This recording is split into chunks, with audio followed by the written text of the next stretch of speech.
Trebalo bi već jednom da se okaneš te svoje Srbije. Opasna je to država, opasni ljudi, podmukli, komplikovani. Oni sve misle da je od njih sve počelo i da se sa njima sve završava.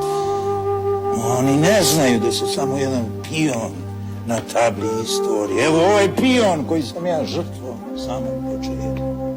A kad ih ovako uzmeš, onda se bacuju onaj svoj samoubilački očaj i počnu da prizivaju Kosovo i Obilića. I prosto sam ne znam kad se opet nađu na toj istoj tabli, da bi opet krenuli u to isto srde.